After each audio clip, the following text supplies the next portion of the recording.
Hello everyone, I greet in the name of God Almighty. My name is Apostle Nathan Silas, and today we have a very interesting video to react to, and this one says that who is Allah? A very powerful speech.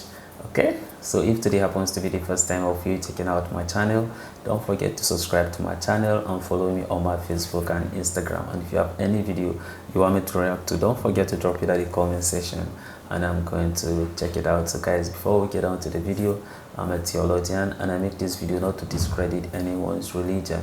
This is basically for educational purposes, and I believe that at the end of this video we all are going to learn from this. So guys, let's get on to the video and check this out. Who is the Lord Allah? of the Arsh and Kursi?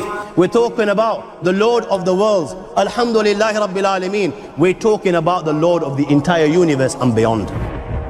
The entire universe and beyond. You know, we live in this dunya and we are fascinated with this dunya which Allah subhanahu wa ta'ala indeed has created in a beautiful manner. We're fascinated. There are over billions of people which live on this dunya at this moment in time. Over 6 billion people that live on the dunya at this moment in time. This dunya of Allah subhanahu wa ta'ala is so big that there is space in this dunya for billions and billions and billions or more people. But what is this dunya in comparison to what Allah subhanahu wa ta'ala has created out there? This dunya is insignificant. This dunya is meaningless to Allah. It means nothing. It is worthless. So worthless, compare it with the sun. The sun is one star. You know more science than me. You'll be able to tell me better. Take this planet Earth and you place it inside the sun, and you will be able to place 1.3 million Earths in the sun. 1.3 million Earths in the sun. Allahu Akbar. Allah is the greatest. The sun is one star. One star.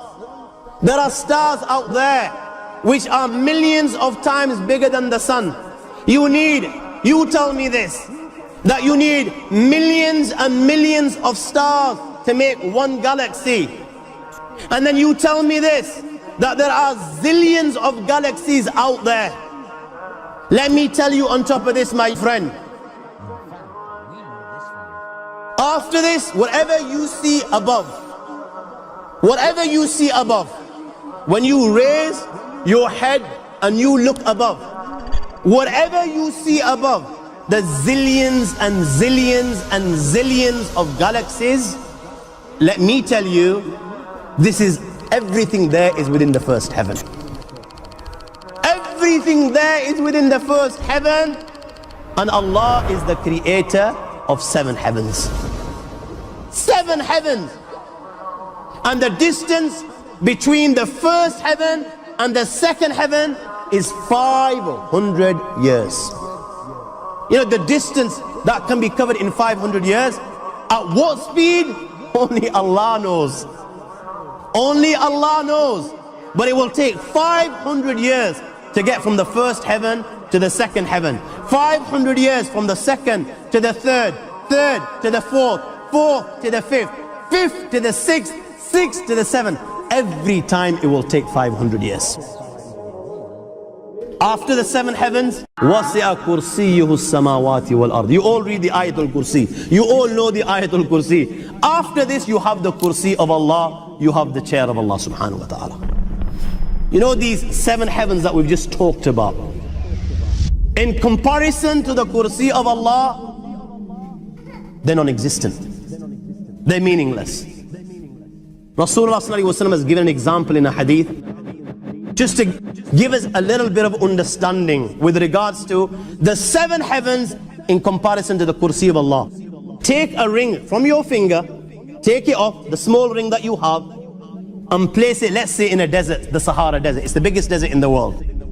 You know that ring that we take off from our fingers and place it in the Sahara Desert? What comparison is in between the ring and the Sahara Desert? Nothing. Nothing. The 7 heavens is the ring, and the Kursi of Allah is the Sahara Desert. After the Kursi of Allah, you have the Arsh of Allah, وَكَانَ عَرْشُهُ عَلَى الْمَاءِ.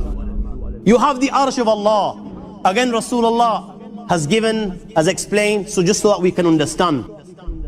Take the ring, place it in the desert.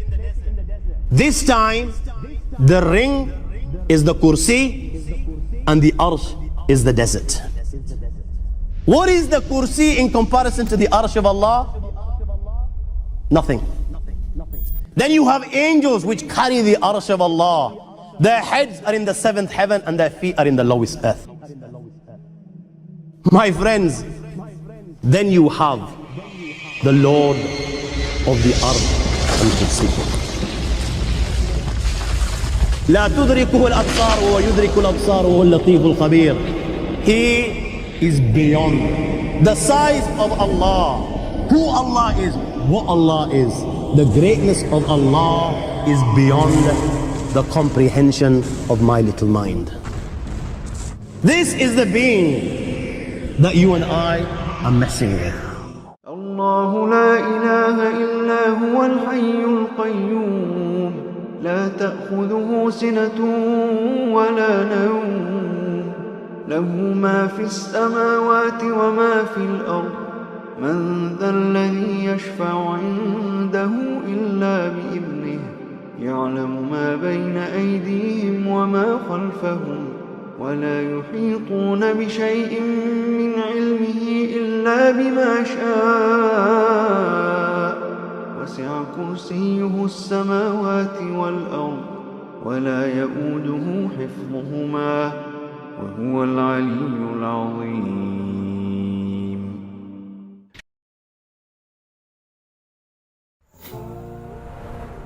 That's a very interesting video, learning about this who is Allah. Of course, we have listened to this sermon, and I believe that all of us in a sense have learned from it. Of course, when he was talking about, in a sense, God creation and then some of the marvelous things God have done, he spoke about, in a sense, the seventh heaven. Then he spoke about, you understand, the distance, even though I think I have done some similar kind of a video, you understand, concerning the seventh heaven. I think it was the throne of Allah per se.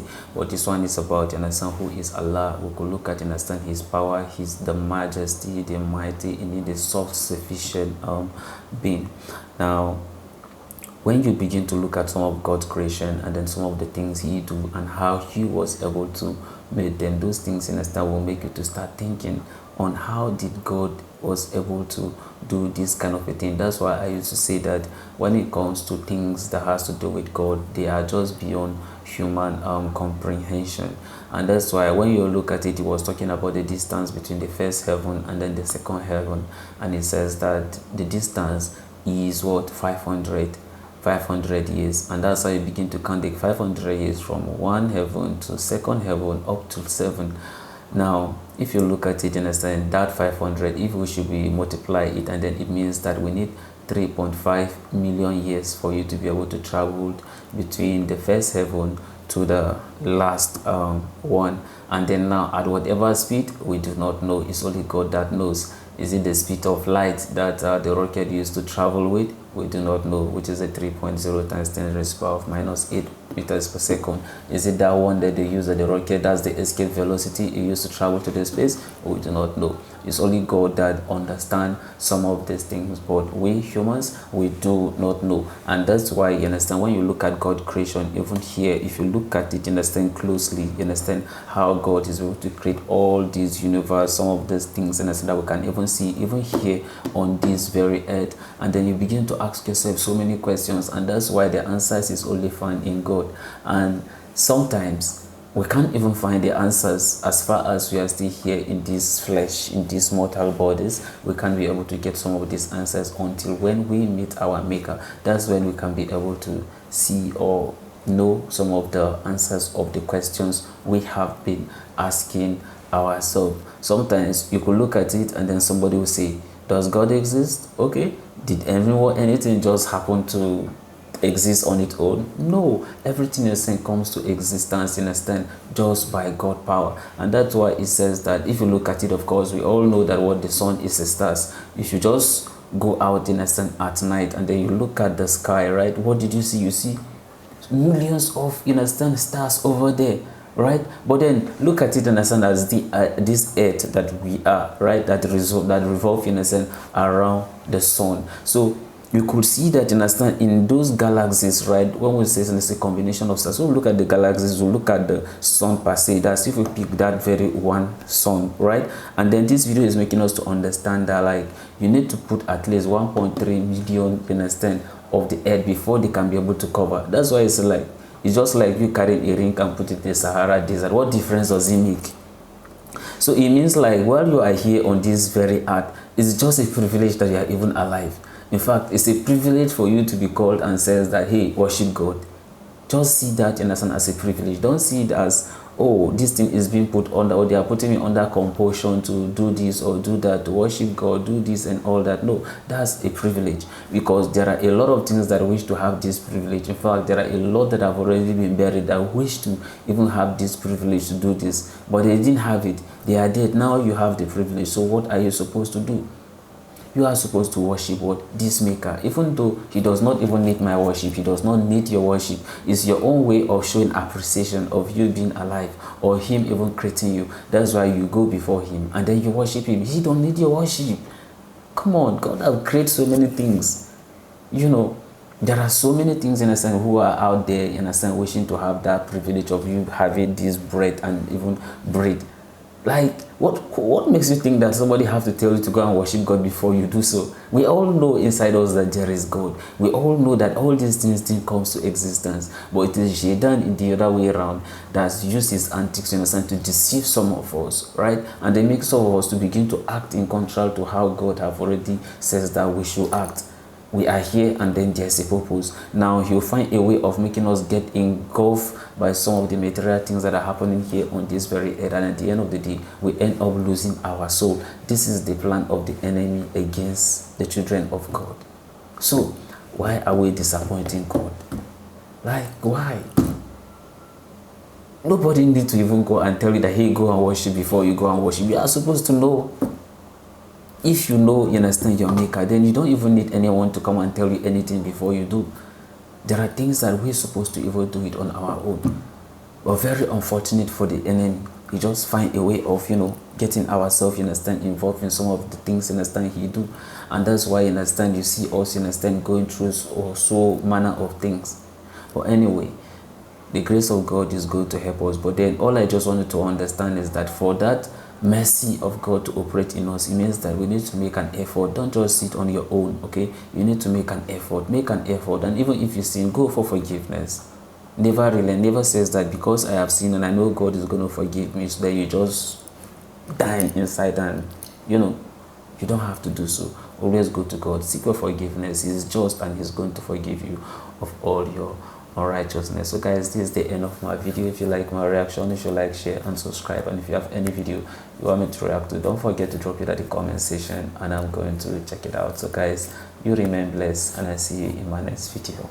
Bye bye.